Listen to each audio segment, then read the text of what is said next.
بسم اللہ الرحمن الرحیم۔ حضرت حود علیہ السلام حضرت حود علیہ السلام کا ذکر قرآن شریف میں بار بار آتا ہے۔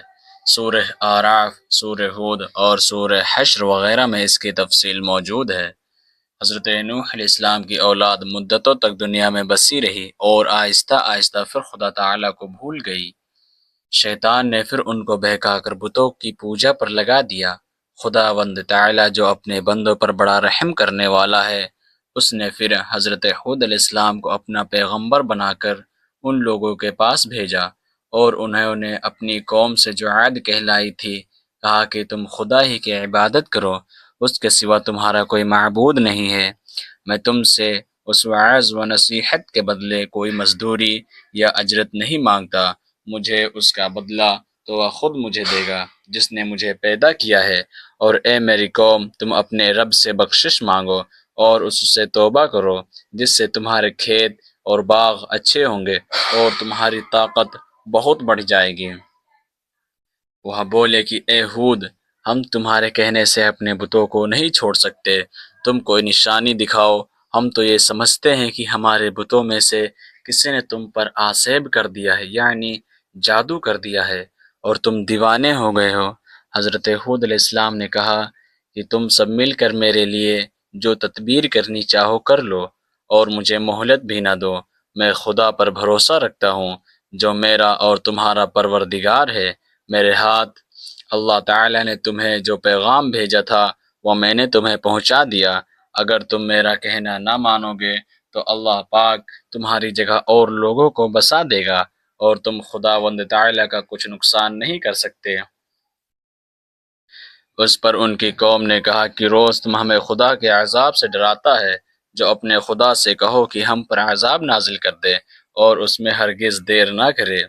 حضرت حود علیہ السلام پر جو ایمان لائے تھے وہ غریب اور کمزور تھے، اور جو کافر تھے وہ مالدار اور سردار تھے۔ ان سب نے حضرت حود علیہ السلام کا مذاق اڑایا۔ آسمان پر ایک بادل نمودار ہوا جس سے دیکھ کر یہ سمجھیں کہ بارش ہونے والی ہے۔ حضرت حود علیہ السلام کو اللہ تعالیٰ نے بتا دیا تھا کہ یہ عذاب ہے، چنانچہ ایماندار لوگوں کو لے کر بستی سے باہر چلے گئے۔ اس بادل کے بعد آندھی آئی جو 8 دن اور 7 رات متواتر چلتی رہی، یہاں تک کہ سب کافر مر گئے اور نیست و نابود ہو گئے، صرف اللہ تعالیٰ پر ایمان لانے والے ہی باقی بچ گئے۔ اور اس طرح ایک بار پھر اللہ تعالیٰ کی زمین کافروں اور مشرکوں سے خالی ہو گئی۔ اسی طرح حضرت صالح علیہ السلام کا واقعہ ہے۔ حضرت حود علیہ السلام کی امت جو عاد کہلائی تھی وہ اللہ تعالیٰ کے عذاب سے ہلاک ہو گئی، اور اس میں کے باقی بچے ہوئے لوگ پھر آباد ہوئے، ان کی اولادیں ہو گئی اور بڑھتی گئیں۔ انہوں نے اپنا نام سمود رکھا۔ یہ لوگ بھی آہستہ آہستہ بت پرستی کرنے لگے اور برے کاموں میں پڑ گئے، تو اللہ تعالیٰ نے ان کے پاس حضرت صالح علیہ السلام کو نبی بنا کر بھیجا۔ انہوں نے اپنی قوم سے کہا کہ اللہ کی عبادت کرو، اس کے سوا تمہارا کوئی معبود نہیں، اور دیکھو اللہ تعالیٰ نے قوم ہود کے بعد تم کو سردار بنایا اور زمین پر آباد کیا۔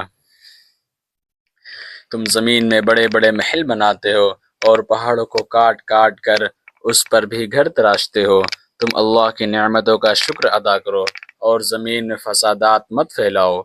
ان کی قوم کے امیر اور سردار لوگ جو غرور کرتے تھے، انہوں نے ان غریبوں سے پوچھا جو حضرت صالح علیہ السلام پر ایمان لے آئے تھے کہ بھلا تم کو یقین ہے کہ صالح علیہ السلام اللہ کے نبی ہے، اللہ نے اپنا نبی بنا کر بھیجا ہے؟ ان غریب ایمان والوں نے کہا کہ ہاں، ہم کو یقین ہے کہ حضرت صالح علیہ السلام کو اللہ تعالیٰ نے نبی بنا کر بھیجا ہے۔ اس پر مغرور امیر کہنے لگے کہ اچھا، تم ایمان لاؤ، ہم تو ایمان نہیں لاتے۔ ان امیر لوگوں کو یہ تعجب ہوا کہ اگر اللہ پاک کسی کو نبی بنا کر بھیجتے تو ہم امیروں میں سے کسی کو نبی بناتے۔ حضرت صالح علیہ السلام برابر اللہ تعالیٰ کا پیغام ان کو پہنچاتے رہے، مگر کوئی ان کی نہ سنتا بلکہ الٹا مذاق اڑاتے۔ ان لوگوں نے فیصلہ کر لیا کہ حضرت صالح علیہ السلام سے کہا جائے کہ اگر سچے نبی ہیں تو اس پہاڑی میں سے اونٹنی پیدا کر دیں، ہم آپ پر ایمان لے آئیں گے اور جانیں گے کہ آپ سچے نبی ہیں۔ حضرت صالح علیہ السلام نے اللہ سے دعا کی، اللہ تعالیٰ تو سب کچھ کر سکتے ہیں۔ اللہ تعالیٰ نے حضرت صالح علیہ السلام کی دعا قبول کی اور ایک پہاڑی سے اونٹنی کو پیدا کر دیا، لیکن ان کی قوم یہ سچائی دیکھنے کے بعد پھر بھی ان پر